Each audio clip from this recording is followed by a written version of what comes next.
Assassins, to another episode of the Dark Assassins podcast, the show that dives deep into not just technology, but the concepts, software, and procedures behind it all, and explains it so simply that even your grandma can understand it. As always, I'm your host, the Dark Assassin.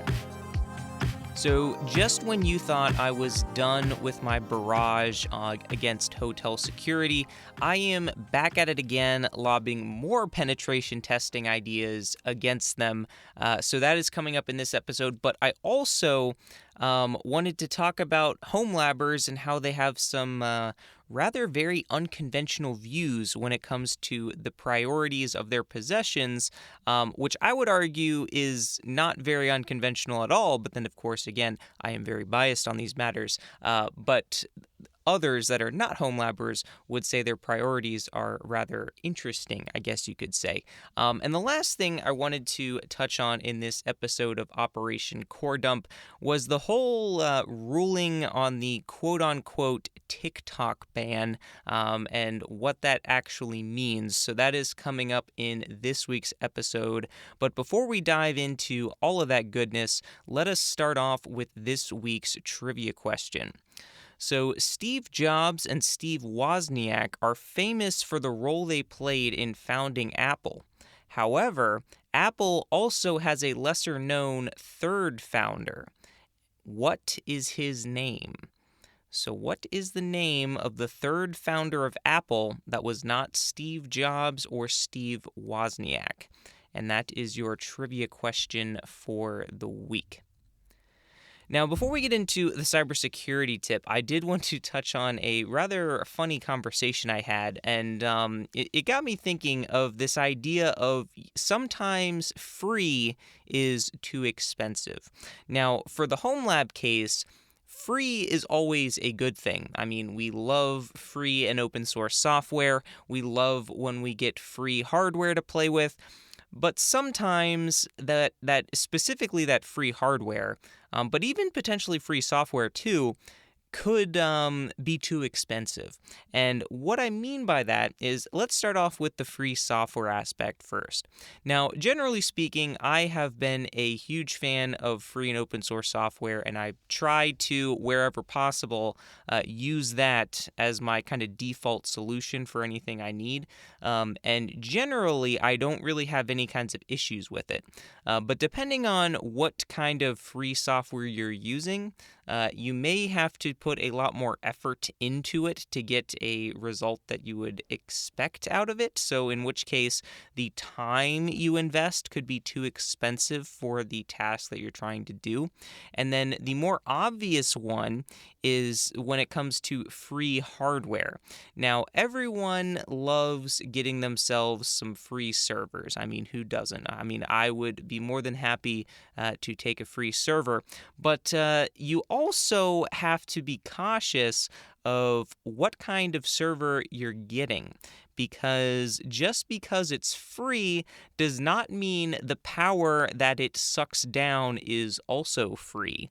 So you do have to be mindful of that, because if it takes a ton of power to run and costs you a lot of money, your quote-unquote free server could get pretty expensive pretty quickly, especially when you're dealing with enterprise-grade servers, because especially the older ones weren't exactly known for their power efficiency. Now, granted, some of the more modern enterprise servers are a little bit better at this, as, CPU architectures continue to get smaller and smaller and more power efficient and just more optimized in general and just overall better.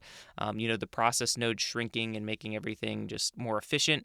So newer servers definitely aren't nearly as bad at this, but when you compared, say, a rack-mounted server versus an old desktop computer, the old desktop computer is going to beat the pants off of a rack-mounted server, at least at idle, basically 9 times out of 10. Now, there are ways that you can kind of reduce the power draw of enterprise servers, of course, but typically speaking, they like to suck down more juice than their desktop counterparts. But the reason why this kind of got brought up to me was I had a coworker mention to me that he is no longer able to afford his quote-unquote free oil changes anymore because every time he ended up taking his car in for a quote free oil change, the dealership ended up charging him, additional money for all the additional work that they wanted to throw on top of his quote-unquote free oil change. So rather than taking his car in for a free oil change, he ended up taking it in, and he would have to get, who knows whatever work done on it, and end up walking out of his free oil change with, a few $100s or even $1,000 bill. So that is where sometimes free can be too expensive. So I thought that was fun and worth sharing, and kind of also tying it back into the home lab. So with that, let us get into this week's cybersecurity tip.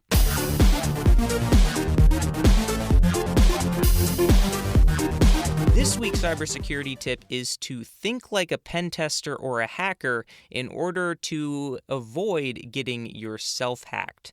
Now, this is where I want to lob even more penetration testing ideas at hotel security, because if you've been listening to the podcast for the past couple weeks and for a while, I have, on a few different occasions, lobbed various criticisms and complaints about hotel security and how lackluster it is. So, yeah, surprise, surprise, this is about hotels again, my pen testing idea. So, hotels, obviously, they have to clean rooms, right? I mean, that's kind of one of the things that hotels do. And if you've ever walked past a room that's being cleaned, generally, at least in my experience, the door is basically wide open. Now, there is a little bit of work that you have to do to pull this pen test off, if you will, because you first off have to know if that room is actually occupied by anyone or if that room is vacant, because just because there is a person in there cleaning does not mean that the room is vacant, and it also doesn't mean that there is someone in there, because typically, I think the thing is nowadays it's like every other day or so, rooms will be cleaned assuming there's a person in there. Otherwise, it'll be cleaned in between each guest. So you do have to know if someone is in that room, but some careful observations could give you an answer of if you see, people's stuff in the room. If you can kind of glance in there, then it's still occupied. So hypothetically, if you can identify that people's stuff is still in the room and they haven't moved out yet, what if you were to show your key card to the people cleaning the room and say something to the effect of, hey, sorry to bother you, but do you mind if I grab something real quick? And then basically take whatever you want. And I would argue, and I think it's probably pretty likely, that if you just waltzed into the room, showed your key card, and was like, hey, you mind if I grab some of my stuff real quick? They would probably be more than happy to let you grab whatever you wanted to. Now, obviously, I didn't do this, but it was a thought that came to me this past weekend when I was staying at a hotel and happened to walk past multiple doors that were completely wide open with someone inside cleaning it, and this idea just happened to pop into my head of what if.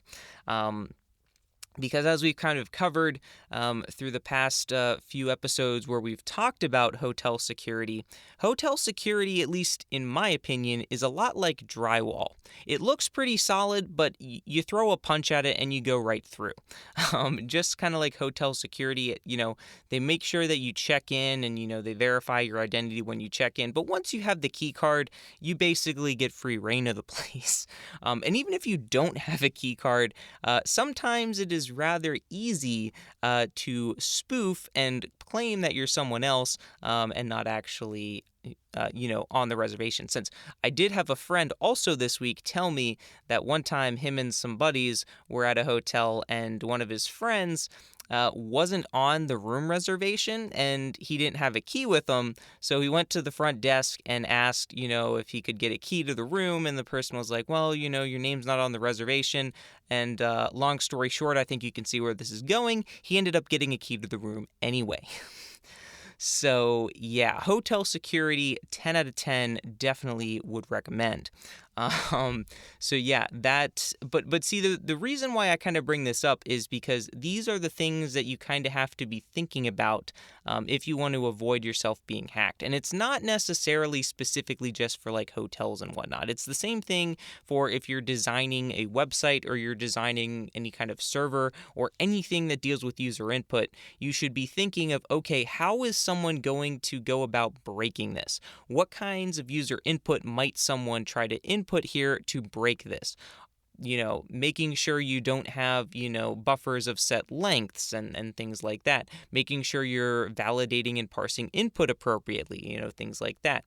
And just kind of putting yourself in the minds of a pen tester or a hacker to better secure up your software and basically your physical security and basically any kind of security is to think of, okay, so with the given measures I have in place, how would someone go about subverting them? And that is a great way to put you on the path of improving your overall security posture, and that is your cybersecurity tip for the week. Now, before we get into the nerdy things, I did want to touch on a kind of funny story that happened also this week. So I called this kind of in my notes here, LinkedIn lols. So basically what happened was I happened to check the notifications on my LinkedIn profile and noticed I got a notification from LinkedIn saying, quote, "You are one of a few experts invited to answer. You are managing a remote team. How do you ensure accountability and transparency in task progress?" Now, I'm not entirely sure how I was selected for that or how I was deemed to be a quote-unquote expert, but needless to say, because I'm bringing this up and kind of in my notes titled it LinkedIn lols, I think you can see why I think that's kind of funny because I don't exactly meet that criteria, at least in my opinion, of being an expert on managing a remote team and ensuring accountability and transparency. Now, granted, I could definitely give you an answer, but I would by no means consider myself a expert on the subject.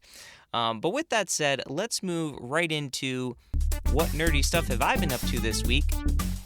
So the best way to describe the nerdy things that I've been up to this week is the sad face emoji, because there really isn't nothing. There's really nothing to report, unfortunately. Now, granted, some of it, I guess, the nerdy things I could kind of off-put as that hotel pen testing idea, because that did happen this week. But it's been quite a hectic week, as I kind of alluded to. I was in a hotel this past weekend doing some traveling for some things. But overall, it's been quite a hectic weekend. But what I will say is Homelabbers have some wonky priorities when it comes to moving, which, yeah, spoiler alert, by the way, I will be moving. More on that later, probably next week, although I think we do touch on it a little bit more in this episode. But anyway, I had some people come to remove some stuff for me that I didn't want to take with me on my move, and among this was a lot of home lab gear. Mainly it was just kind of like old computers and such that I wasn't using, things like ancient CPUs, like back from the mid 2000s that I was realistically never going to use anymore, and not entirely sure why I kept them lying around. And then, had some other things like archaic graphics cards from the late 2000s and things of this nature. But shout out to the guy on that team that I talked shop with for a little bit as he came to move out my server gear. Since I did mention to him something that I don't typically mention to anyone, which is the fact that I actually have this podcast. So guy on the moving team, if you are listening, welcome, and I am glad to have you. But I guess when people, declutter their houses and such, most of them are probably not computer geeks, or if they are, they're not really giving away their computers and other miscellaneous equipment. But yeah, I just didn't a lot of specifically the old computers, some of them I hadn't touched in probably close to a year, if not more than that. One of them, for example, was actually a cluster. Well, it was supposed to be a cluster of mini 1 liter PCs that I was going to turn into a Kubernetes cluster. and that never got off the ground. And at that point, and it got to the point where these mini PCs were rocking like 4th gen Intel CPUs, getting pretty long in the tooth. Could they have still worked perfectly fine as a Kubernetes cluster? They absolutely could have. But because I didn't have enough like power ports and didn't have enough Ethernet cables, made and on hand at the time, they just basically just sat there, sitting there doing nothing. And even if they were plugged in and powered on, they would basically be drawing 40 watts collectively, just doing nothing. And I'd rather kind of save the electricity, if I'm being honest. So those I got rid of those. The original Proxmox router that I used, which if you've listened to the podcast for long enough, if you're a long-time listener, you are undoubtedly aware of the saga of that computer and how it would very frequently and at the most inopportune moments decide that it no longer wanted to work anymore, and my internet would just decide that it wanted to go away.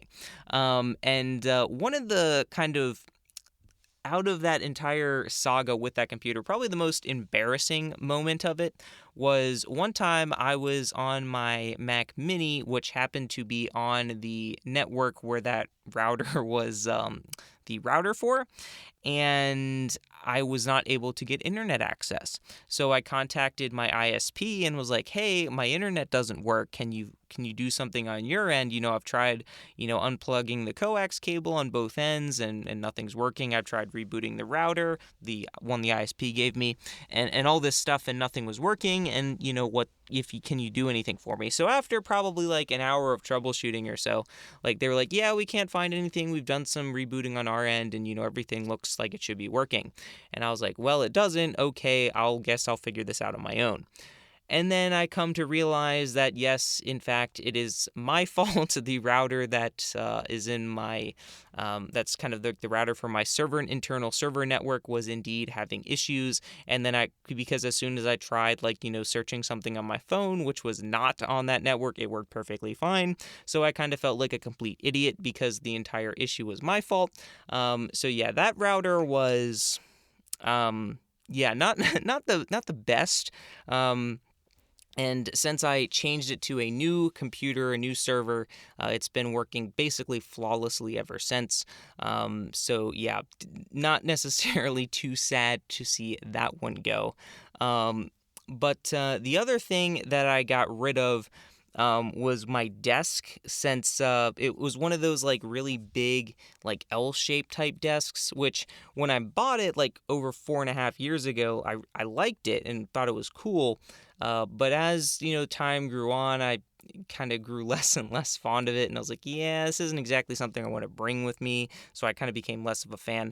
But the reason I bring that up is because that happens to be where my main dev machine is, aka my new Mac Mini with the M4 Pro with my triple monitor setup. And because my desk is no longer in the house, I also ended up packing up both my Mac Mini as well as all my monitors, keyboards, mice, and all that kind of a thing. So I really don't have a dev machine at the moment, which technically isn't true because I still have a server rack with some dev virtual machines, as well as a very special transition kit, I guess you could say. So I definitely still can do like some development, but yeah, like I said, a lot of this week was mainly trying to like kind of pack things up for this move that I have up and coming.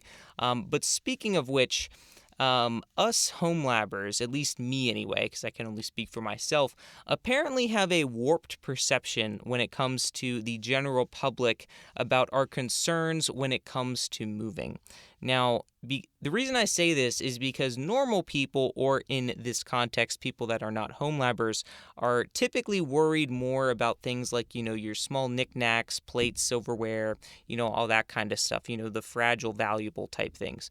And for me, I could honestly care less about that stuff. One, because I am it's just me, so I only have one set of plates, bowls, and silverware. So basically, if anything breaks, it's kind of a big whoop. I just buy another set, and it's not like I'm, have the potential risk of losing a super fancy high-end china set or something in the move. Like, no, it's just like a plate set that I think I probably got at like Walmart or Target or something like that, and I could just buy another one. And the other like knick-knacky type things, probably the only thing I have that kind of falls into this category is I have some like framed stuff, which I'm not super worried about that. But then the other things that I have are like 3D printed things that I printed myself, which if any of those breaks, oh no, I can just reprint them.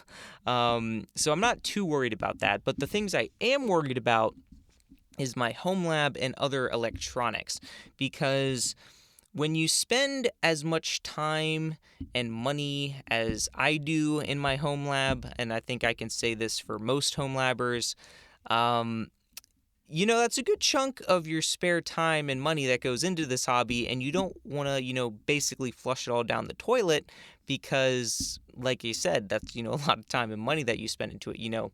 Depending on, what your situation is with your home lab, you've more than likely spent hundreds of hours and probably hundreds, if not even thousands of dollars on your home lab. So to have that much money and time invested in something and have it potentially all go away is definitely something you don't want to have happen. Now, personally, I'm not too worried about the servers because one, my core servers are kind of old at this point, if we're being honest. The Dell R620 is, if we're being realistic, it's getting kind of long in the tooth. It's running, I think, CPUs from 2012, I think, or maybe 2013. But the nice thing about it being an older server is the parts for it are pretty darn cheap. So if something were to break on it, it'd be pretty easy to replace it. And two, they've been shipped before. They, of course, had to be shipped to me. And I'm sure they've been shipped at least one or two other times before that. So I'm not worried about them surviving the shipping process. But what I am a little more concerned about is my network attached storage, or my NAS, because all of the data I have on it, because if we're being completely honest and transparent here, I am a complete hypocrite because I do not have a very robust 3-2-1 backup strategy. Now, I got multiple copies of basically all my data, but nothing is off-site. Now, yes, I know RAID is not a backup, but because my NAS does have a RAID Z2, or basically a RAID 6 configuration, it is able to suffer up to 2 hard drive failures in transit, and I wouldn't lose any data. So assuming I don't lose more than 2 hard drives in the NAS in the transit, we will be a-okay.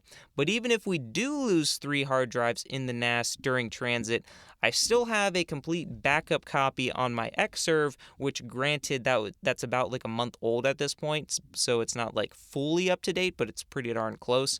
But if a drive fails on the Xserve, then, as the kids say these days, we are absolutely cooked. Now, saying absolutely is a bit strong because recompiling all that data is mostly possible. I'd say I'd probably be able to recover at least the data that I really, really care about. I'd be able to recover probably like over 90 or 95% of it. But the hassle of trying to recompile all that data will definitely not be trivial, for a couple reasons, since a lot of the kind of miscellaneous type of data that I have is kind of dispersed across my various devices. So, for instance, some of the files on the NAS might exist on one of my laptops, but not any of the others. Some of the files might exist just on a desktop, but none of the laptops. So kind of things like this, like it's kind of piecemeal, kind of all spread out. So trying to put all that back in one spot will definitely not be a very trivial, or it will be a very time-consuming process. Now, one of the biggest chunks of data on the NAS is the VM backups that I have. So all of my virtual machines on Proxmox are backed up to my NAS, so losing all of those VM backups will definitely stink. But as long as the SSD RAID array in my hypervisors survive, specifically the R620, but there's also another hypervisor which unfortunately doesn't have RAID. But as long as, those SSDs survive, which SSDs are a lot more, I guess, resilient to things like moving, because there's like vibrations, there's nothing really there to like nick a platter. Like in a hard drive's case, like if you nick a platter, the hard drive is probably toast. Whereas an SSD, there's no moving parts, so you don't really have to worry about that as much. But with that to say, I have a very high confidence level that the hypervisors and all the virtual machines on them will be completely fine. So I'm not super concerned about that. But I mean, losing the VM backups will be kind of a bummer. But it would be fairly trivial to, get those back, because I could just, once Proxmox boots back up, it'll just go back to its regularly scheduled programming of, doing VM backups every periodicity that I set for them. But as far as, like I said, the other things, it'll be kind of a chore to kind of restore those. But there are some things on the NAS, but like my media library, for instance, but not exclusively that. There are some other things on there that basically only exist on the NAS. Some of the other things on there, like, various copies of Windows installers and Linux installers and Mac OS installers and things like that, and other applications that I've kind of commonly used applications that I have, put those on there, which there's really no point in having them on a single source, mainly because of how big they are. So those are just some of the things that are on there that are exclusive to the NAS. So losing those would definitely be an annoyance, for sure. But I'm basically kind of out of time here to create a cloud backup with how poor my upload speed at my house is. So that's basically not an option. But the newest thought I did have was one of the hypervisors that I had in my Homelabber I actually just decommissioned and gave away as part of that whole move out process thing. Because if we're being honest, I basically never used it. The only reason I turned it on was to keep it updated with updates, like to run updates on it, and that was basically it. So now, because of that, I decommissioned that. I have 4 2-terabyte SSDs essentially just lying around.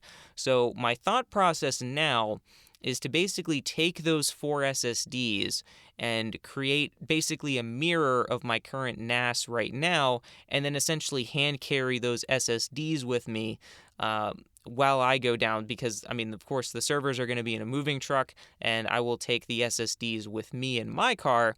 So then if anything were to happen to the NAS and the hard drives in it, and say 3 hard drives in the NAS fail and one of the hard drives in the Xser fails and all the data is essentially cooked, I still have a complete backup copy on those SSDs. So that is the current plan.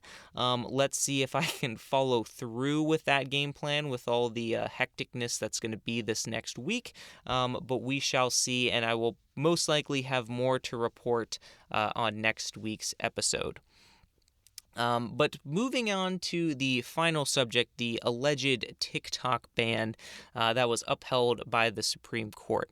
Now, I should point out that I believe the Supreme Court upheld it on last Saturday, so basically a week ago as of when this podcast comes out, or maybe it was Sunday, I can't remember. But anyway, Trump did sign an executive order basically postponing or temporarily delaying that ban, which, speaking of which, did you guys also hear about the pardon that he gave for Ross Ulbricht, a.k.a. Dread Pirate Roberts, a.k.a. the creator of the dark web marketplace, the Silk Road? The only reason I bring that up is because it's semi-tangentially related to things that we talk about here, since we've talked about, the dark web before, and I believe we even talked about Ross before as well. And kind of one of the ways that he got caught and busted was he left his laptop open and unlocked, even though his laptop was encrypted. Because he left it open and unlocked, authorities were basically able to come and seize his laptop and get all the data from him. But anyway, back to the topic at hand here. So this idea of the TikTok ban, and whenever I say that word, just from now on, I'm putting that in quotes because the legislation in question is not specifically for banning TikTok. It just happens to do so as kind of as a result of the legislation. Now, in my opinion, this is a good and bad thing at the same time because on the one hand, TikTok is by far one of, if not the worst apps to ever exist, and the only ones that might top it in being complete atrocities, in my opinion, are those like really dumb like mobile game ads that you'll see where like you look at them and it's like no one can solve this puzzle and it's like the simplest puzzle in the world, or any of the various like Clash of Clans clones where are basically just glorified pay to win games. Like those are pretty terrible as well. But if you've done the slightest bit of research on TikTok, you'll almost certainly hear two different things. One, it's host to almost exclusively brain rot content, and two, it's spying on U.S. citizens since, in case you didn't know, the app is owned by a Chinese company called ByteDance.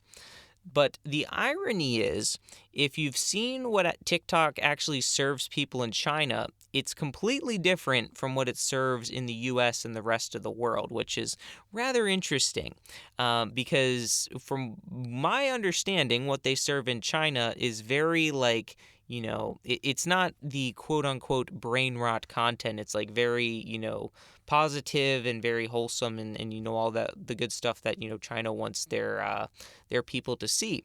Wonder how that works. But the problem I have with this so-called TikTok ban is kind of like I mentioned at the top, it is not, in fact, a TikTok ban.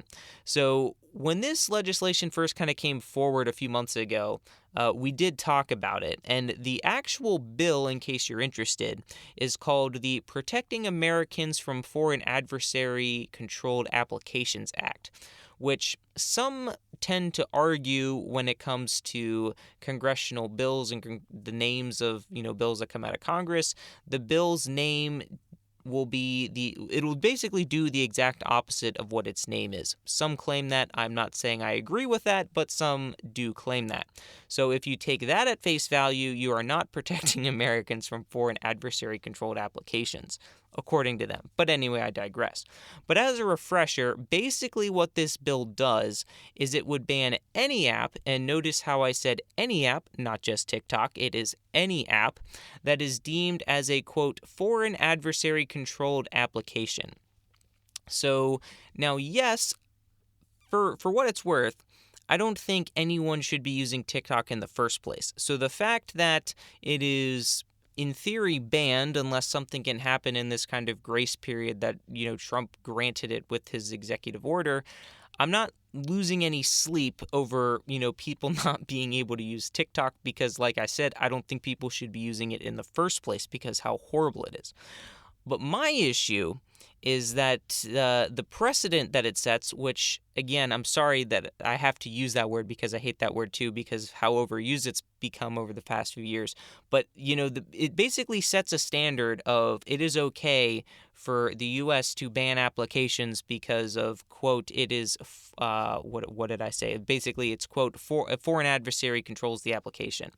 Now, there is a more specific definition that's been laid out by some of like the intelligence agencies of what qualifies as a foreign adversary, but that's not to say that different countries could be added to that list in the future, and then we kind of go down this rabbit hole of, oh, we don't like that app because it's owned by this country that we don't like now, so we're going to ban it, is basically kind of what I'm getting at here.